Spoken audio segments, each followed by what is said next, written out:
महानगर टॉप 10 आपने देखा। और अब आपको यूपी के 9 बजे की बड़ी खबरें बताते हैं, जहां पर लखनऊ की एक खबर आपको सबसे पहले बताने जा रहे हैं। Manappuram gold loan finance company के 5 कर्मियों पर एफआईआर दर्ज की गई है। लॉकर में रखे 45 लाख की असली ज्वेलरी हड़पने का आरोप इन पर। असली ज्वेलरी की जगह नकली लौटाने का आरोप। कंपनी के एरिया हेड ने दर्ज कराई विकास नगर थाने में एफआईआर। कंपनी के एरिया हेड शुभम देव हैं, ब्रांच हेड पंकज द्विवेदी, सहायक ब्रांच हेड सोमनाथ यादव, पूर्व ब्रांच अनुराग सिंह, सहायक ब्रांच हेड सतीश सिंह और पूर्व जूनियर स्टाफ अमन सिंह पर एफआईआर दर्ज करवाई गई है। मामला असली ज्वेलरी हड़प के नकली ज्वेलरी लॉकर में रखने का है। ऋषभ मणि से इस खबर पर संपूर्ण जानकारी लेते हैं। ऋषभ मणि, ये पूरी खबर बताएं जरा विस्तार से। मटियारी के रहने वाले अमित त्रिपाठी ने Manappuram gold loan finance company के दफ्तर में कुछ गोल्ड अपना रखवाया था और उसकी जगह पे उन्होंने लोन लिया था। कुछ समय बाद जब उन्होंने लोन की सारी किस्तें अदा कर दी हैं तो उन्होंने अपना गोल्ड वापस लिया है। जब गोल्ड वापस लिया है, जांच करवाई तो वो गोल्ड नकली मिला है। जिसके बाद अमित त्रिपाठी ने शिकायत की पहले उस कंपनी में, लिहाजा उस कंपनी के एरिया हेड ने कंपनी के ही उस ब्रांच के मैनेजर, पूर्व ब्रांच मैनेजर और 2 सहायकों के खिलाफ एफआईआर दर्ज कराया है। अमित त्रिपाठी का ये कहना है वो 2 अन्य व्यक्तियों के साथ भी इसी तरह की धोखाधड़ी की गई है। उन्होंने सोना गिरवी रख के लोन लिया था और जब किस्तें चुकाने के बाद उन्होंने अपना सोना वापस लिया है तो वो नकली पाया गया है। विकास नगर पुलिस ने इस मामले में एफआईआर दर्ज कर ली है और सबको बयान के लिए बुलाया जा रहा है ताकि इस बात की पुष्टि हो सके कि जो मुकदमा दर्ज कराया गया है, जो आरोप लगाए गए हैं, उसमें कितनी सच्चाई है। शुक्रिया आपका जानकारी के लिए ऋषभ मणि।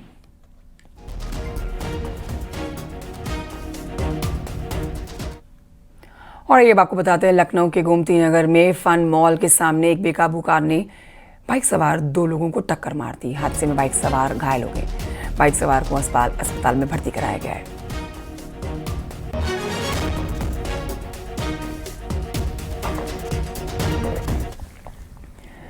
उधर अमरोहा के गजरौला में कार ने हाईवे किनारे खड़े ट्रक में टक्कर मारी और इतनी बड़ी जबरदस्त ये टक्कर रही कि कार के परखच्चे उड़ गए।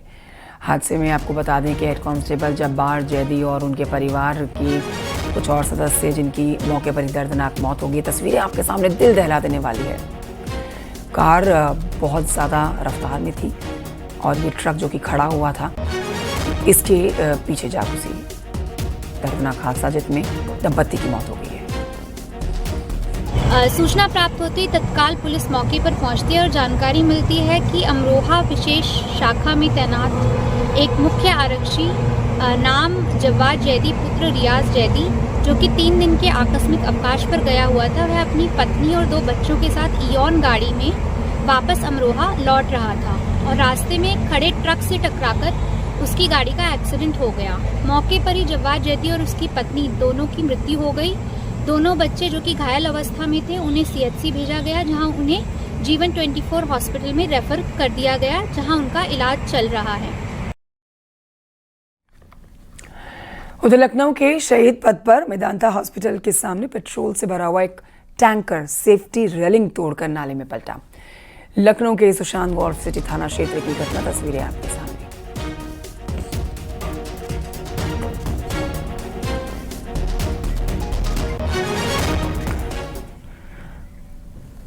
पीलीभीत के गजरौला थाना क्षेत्र में सब्जी से भरी हुई पिकअप ने ऑटो में टक्कर मार दी। हादसे में एक बुजुर्ग की मौत हो गई है। 4 लोग घायल हुए हैं। घायलों को अस्पताल में भर्ती कराया गया है।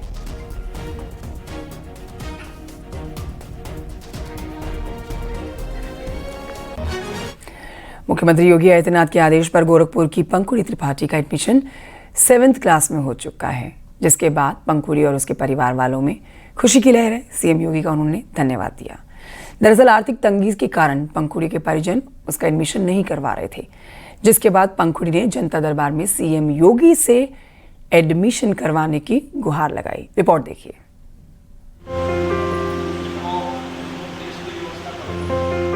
गोरखपुर में 1 जुलाई को जनता दर्शन में जिस पंखुड़ी त्रिपाठी ने मुख्यमंत्री योगी आदित्यनाथ से मिलकर स्कूल में एडमिशन करवाने की गुहार लगाई थी,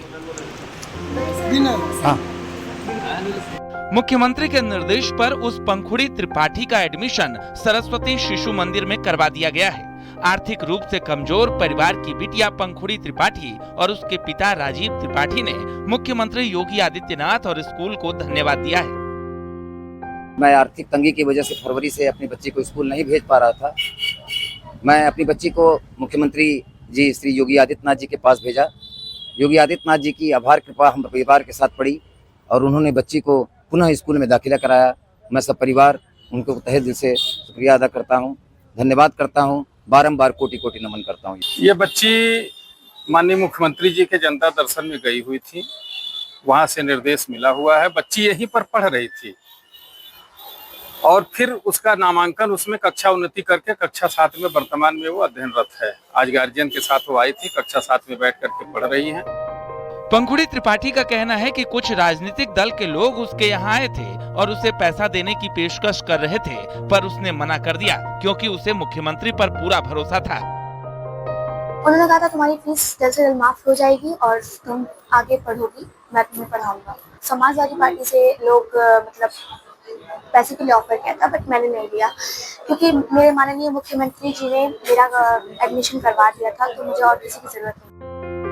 कक्षा 7 में पढ़ने वाली पंखुड़ी के पिता राजीव त्रिपाठी के दिव्यांग हो जाने से परिवार आर्थिक रूप से काफी कमजोर हो गया है। मां मीनाक्षी एक शॉप पर नौकरी कर रही हैं। इसके अलावा कक्षा 12 में पढ़ने वाला एक भाई भी है। पंखुड़ी ने सीएम को बताया था कि फीस न जमा कर पाने के कारण कक्षा 7 में एडमिशन नहीं हो पा रहा है, जिसके बाद सीएम योगी के आदेश पर पंखुड़ी का एडमिशन अब हो चुका है। मुख्यमंत्री योगी आदित्यनाथ के जनता दरबार में गुहार लगाने वाली पंखुड़ी त्रिपाठी का आज सरस्वती शिशु मंदिर में एडमिशन हो गया है।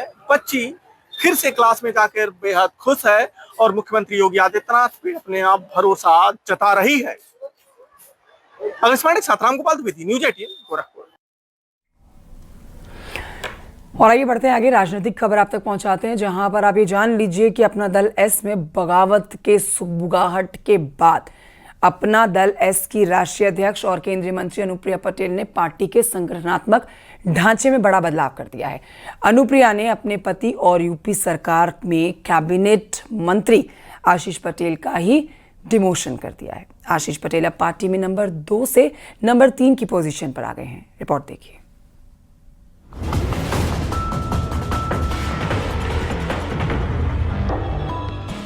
उत्तर प्रदेश की राजनीति में इन दिनों बीजेपी के सहयोगी अपना दल एस में बगावत के उठे सुरों के बाद हड़कंप मच गया, जिसे देखते हुए अपना दल एस की राष्ट्रीय अध्यक्ष और केंद्रीय मंत्री अनुप्रिया पटेल ने पार्टी के संगठनात्मक ढांचे में एक बड़ा बदलाव कर दिया, जिसमें अनुप्रिया ने अपने पति और यूपी सरकार में कैबिनेट मंत्री आशीष पटेल का ही डिमोशन कर दिया। मिशन 2027 से पहले पार्टी में सामने आई बगावत के बाद मंत्री और पति आशीष पटेल की सफाई को दरकिनार कर अनुप्रिया पटेल ने न सिर्फ आशीष पटेल को पार्टी में डिमोट किया है, बल्कि ये साफ कर दिया है कि अब पार्टी से जुड़ा हर फैसला वो खुद लेंगी। आशीष पटेल को पार्टी के कार्यकारी अध्यक्ष पद से हटाकर राष्ट्रीय उपाध्यक्ष बनाकर उन्हें पार्टी में 30 नंबर पर पहुंचा दिया गया है। अंदाजा आपको भी लग रहा होगा कि साजिश कहां से हो रही है? कहां से हो रही है साजिश, आपको क्या लग रहा है? वो देखिए, जिनको अपना दल के सामाजिक न्याय के क्षेत्र में वंचित दबे कुचले लोगों के लिए जो हम कार्य करते हैं, उससे जिनको परेशानी होगी वही ये साजिश करते हैं। फेरबदल से 2 दिन पहले पार्टी के कई पदाधिकारियों ने बगावती सुर दिखाते हुए पार्टी नेतृत्व पर गंभीर आरोप लगाए थे। ऐसे में संगठनात्मक ढांचे में हुआ ये बदलाव अंदरूनी तनावों की तरफ इशारा भी है। राजनीतिक पंडितों के मुताबिक अनुप्रिया पटेल का ये कदम पार्टी की पकड़ और संदेश को साफ करना है। पार्टी को मजबूत करने के लिए सभी लोगों को साथ में लेकर चलेंगे और आने वाला चुनाव मजबूती से लड़ेंगे। कैमरामैन रवि गुप्ता के साथ राजीव प्रताप सिंह, न्यूज़ 18 लखनऊ।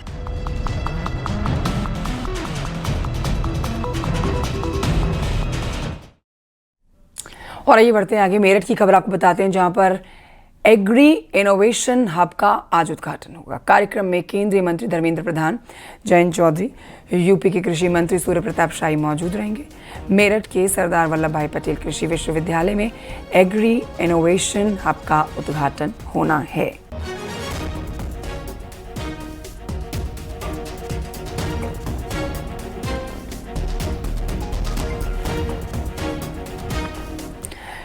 सहारनपुर में कांग्रेस सांसद इमरान मसूद ने एक बड़ा बयान दिया। उन्होंने कहा कि यूपी में कांग्रेस के बिना सरकार बनाना संभव नहीं है।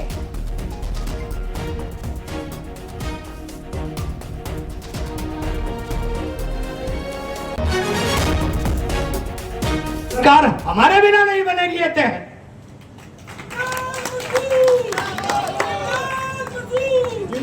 हम सोडियम का वो टुकड़ा है जो जिधर डलेगा उधर ही आग लगाएगा, क्या कहीं डाल दो। ये कांग्रेस ऐसा टुकड़ा है सोडियम का, जिसे केमिस्ट्री पढ़ी होगी उसे पता होगा कि जहां डालोगे वहीं आग लगा देगा पानी में। तो अपने आप को तैयार राहुल गांधी के उस सपनों के लिए करना है जो सपना राहुल गांधी देश के लिए देखने का काम कर रहे हैं।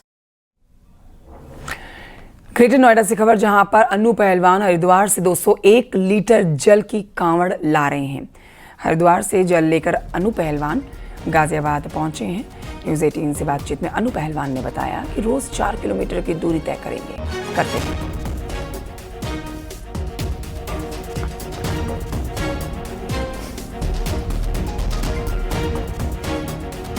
हम हरिद्वार से हर की पैड़ी से चले थे, ग्रेटर नोएडा खेड़ी भरौता गांव में जाएंगे।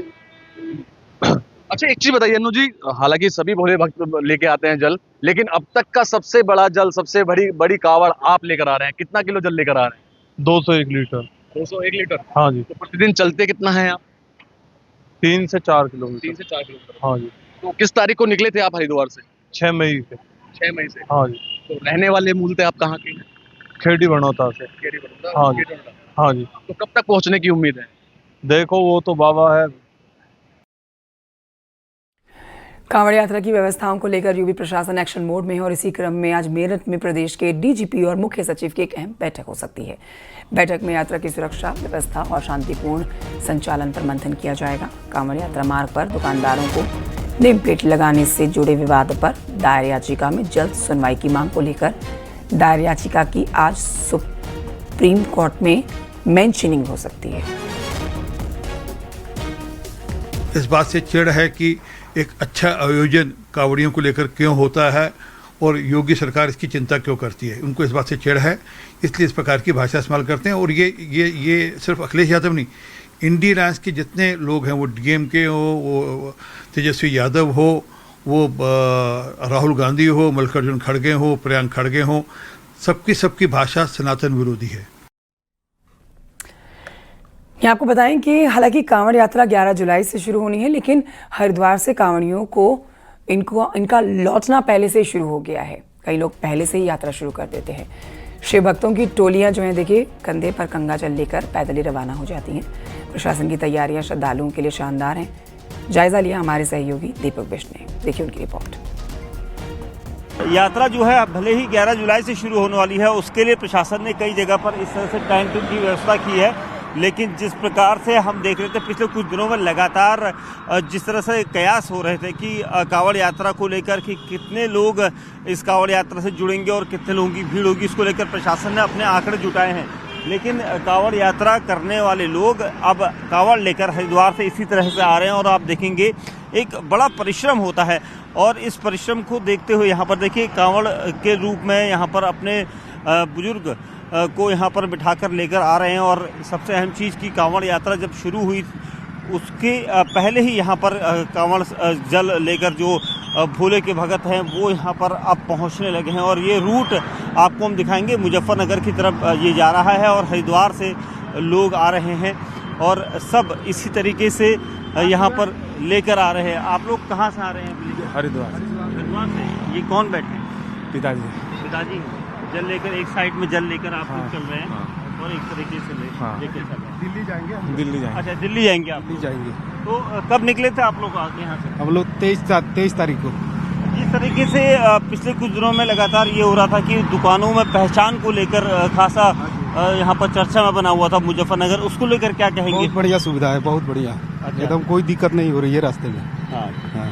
ये दुकानें कहाँ, जहाँ पर कांवड़ यात्रा के दौरान कांवड़ी खाने पीने की व्यवस्था ही करते हैं, तो वहाँ पर कई दुकानों में पहचान छुपाने को लेकर यहाँ पर विवाद चल रहा है। नहीं, अभी तो सही है। मुजफ्फरनगर में एक युवक ने कांवड़ पर थूक दिया। महिला कांवड़िये ने उसके ऊपर कांवड़ को खंडित करने का आरोप लगाया। उसकी सूचना मिलते ही मौके पर पहुंची पुलिस ने आरोपी को हिरासत में लिया। हरिद्वार से दोबारा से गंगा जल मंगवाकर उसकी कांवड़ को आगे के लिए रवाना किया। पुलिस ने आरोपी युवक उस्मान के खिलाफ गंभीर धाराओं में मुकदमा दर्ज कर लिया। पुरकाजी में एक घटना हुई है, क्या है पूरा प्रकरण, क्या कार्रवाई हुई इसमें? आज जनपद मुजफ्फरनगर के थाना पुरकाजी में एक महिला कांवड़िया द्वारा अपनी कांवड़ रख के विश्राम किया जा रहा था। उसी दौरान एक व्यक्ति द्वारा वहां पे उस कांवड़ को थूक कर उसको खंडित करने की घटना पुलिस के संज्ञान में आई थी। पुलिस ने तुरंत मौके पे पहुंच के घटना का संज्ञान लिया और जो कांवड़िये थे उनसे बातचीत करके, जो सिविल सोसाइटी के लोग हैं उनसे बातचीत करके और उनकी पुनः हरिद्वार से पवित्र कांवड़ मंगवाई गई और उनको सुपुर्द की गई। पुलिस ने इस मामले में गंभीर धाराओं में मुकदमा पंजीकृत करते हुए अभियुक्त को गिरफ्तार किया है, जिसका नाम उस्मान पुत्र घसीटा निवासी पुरकाजी है। और इस मामले में विधिक कार्यवाही करते हुए पुलिस इस अभियुक्त को माननीय न्यायालय के समक्ष प्रस्तुत करेगी। और ये बढ़ते आगे आपको बताते हैं, मुख्यमंत्री योगी आदित्यनाथ ने गाजियाबाद से बिजनौर तक कांवड़ रूट का हवाई सर्वेक्षण किया। और इस हवाई सर्वेक्षण में देखिए, मुख्यमंत्री योगी आदित्यनाथ हेलीकॉप्टर के अंदर मौजूद उस रूट को देख रहे हैं जहां पर तैयारियां चल रही हैं ज़बरदस्त तरीके से। 11 तारीख से कांवड़ यात्रा शुरू हो जाएगी, लेकिन साफ सफाई के निर्देश मुख्यमंत्री ने दिए हैं और कांवड़ यात्रा को अपवित्र करने की कोशिश करने वालों के खिलाफ सख्ती से निपटने के भी आदेश मुख्यमंत्री ने दे दिए हैं।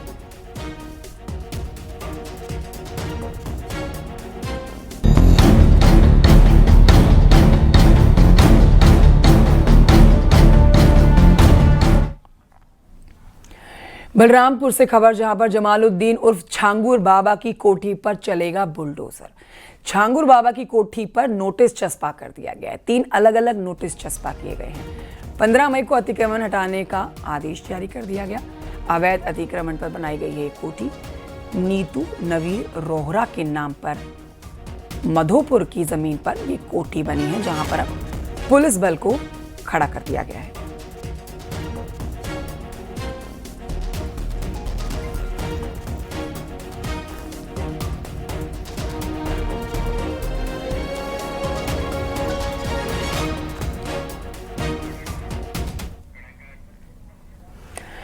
जमालुद्दीन उर्फ छांगुर बाबा का राइट हैंड मोहम्मद अहमद खान फरार है।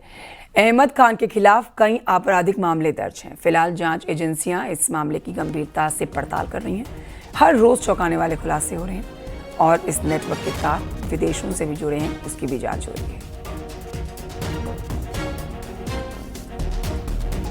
और मोहम्मद अहमद खान के इस समय हम नया नगर स्थित आवास पर खड़े हैं। आप देख सकते हैं पूरे इलाके में या इसके घर पर सन्नाटा पसरा हुआ है। मोहम्मद अहमद खान फरार है। बताया जा रहा है कि जो 16 करोड़ की डील हुई है उसमें यह मुख्य पार्टनर था। पुणे में, महाराष्ट्र के लोनावाला में ये डील की गई है। और छांगुर बाबा का जो दिमाग चलाता था, जो उनकी पैसे की जो इनकम होती थी या जो विदेश से फंडिंग आती थी या जो हवाला के जरिए जो पैसा आता था, उस पैसे को व्यवस्थित करना है, कहाँ किस संपत्ति में लगाना है, उसका पूरा लेखा जोखा मोहम्मद अहमद खान के पास था। सर्वेश कुमार सिंह, न्यूज़ 18 बलरामपुर। कांवड़ यात्रा से पहले संभल में अवैध कब्जे पर बुलडोजर एक्शन शुरू हो गया है। कई जमीनों पर बुलडोजर्स ने अवैध कस्बों को ध्वस्त कर दिया है। बताया जा रहा है कि कांवड़ मार्ग के करीब 2 किलोमीटर इलाके में 2000 दुकानें और मकान अतिक्रमण के दायरे में हैं। इन्हें हटाने के लिए तहसील प्रशासन ने संबंधित लोगों को नोटिस थमा दिया है।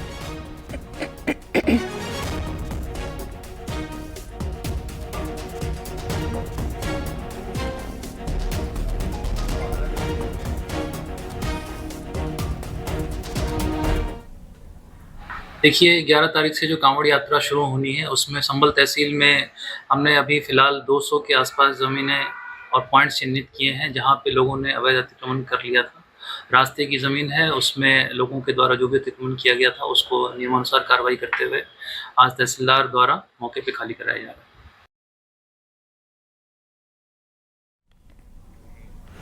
और ये आपको बताते हैं हमीरपुर जिला की ये खबर, जहां पर अस्पताल प्रबंधन पर लापरवाही के आरोप लगे। मरीज के परिजनों ने आरोप लगाए हैं। मरीज बिना स्ट्रेचर के वार्ड तक ले जाया गया, जिसके बाद परिजनों ने ये गंभीर आरोप लगाए। मरीज की तबीयत बिगड़ी और मौके पर इसकी मौत हो गई। मरीज को पेट में दर्द होने पर इमरजेंसी में उसे भर्ती कराया गया, जिसके बाद मरीज पैदल ही वार्ड तक जा रहा था और इसी बीच उसकी मौत हो गई।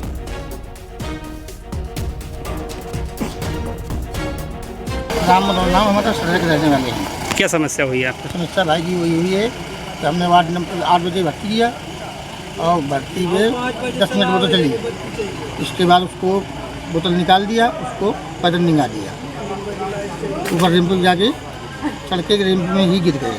अच्छा। छत में गिरने की वजह 2 मिनट के बाद उसकी मौत हो गई गिरते हुए। प्रयागराज में माफिया अतीक अहमद के करीबियों और रिश्तेदारों पर मुकदमे दर्ज हो गए हैं। करेली के एनुद्दीनपुर में कुर्क जमीन को बेचने के आरोप में एक ही दिन में 5 केसेस दर्ज किए गए हैं। अतीक के साड़ू इमरान, उसके भाई जीशान और जानू और इसके साथ ही कई और अन्य लोगों पर गंभीर धाराओं में मुकदमे दर्ज हुए।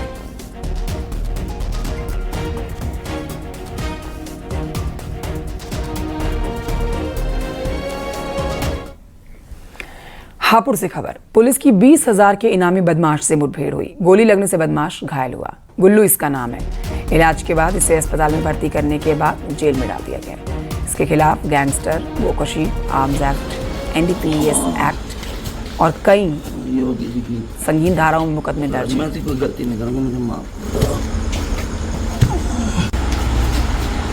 जी की राज में तो कोई गलती नहीं करूँगा, मुझे माफ कर दो। योगी जी की राज में तो कोई गलती नहीं करूँगा, मुझे माफ कर दो। योगी जी की राज में तो कोई गलती नहीं करूँगा, मुझे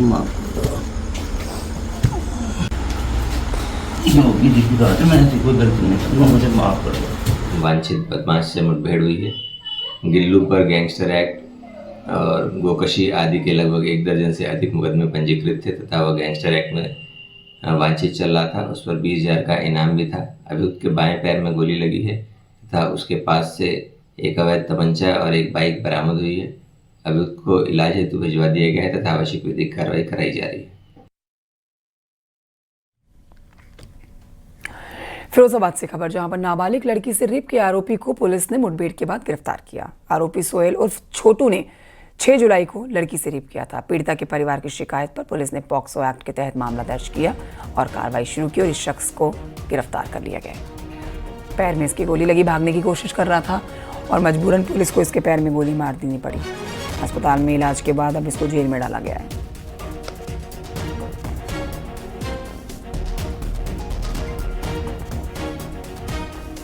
और लगातार रामगढ़ पुलिस इसकी तलाश कर रही थी। इसके यहाँ संभावित स्थानों पर दबिश दी जा रही थी। आज सूचना ये मिली कि ये हसमत नगर क्षेत्र में खेतों में जंगलों में छुपे छुपाए घूम रहा है। इस सूचना पर रामगढ़ पुलिस ने यहाँ दबिश दी है। पुलिस को देखते ही इसने पुलिस के ऊपर फायरिंग कर दी, जिसमें रामगढ़ थाना क्षेत्र के SI राजकुमार के हाथ में गोली लगी है। आत्मरक्षात्मक पुलिस ने। और यहाँ वक्त एक छोटे से ब्रेक का है, कहीं मत जाइए, जल्द लौट रहे हैं।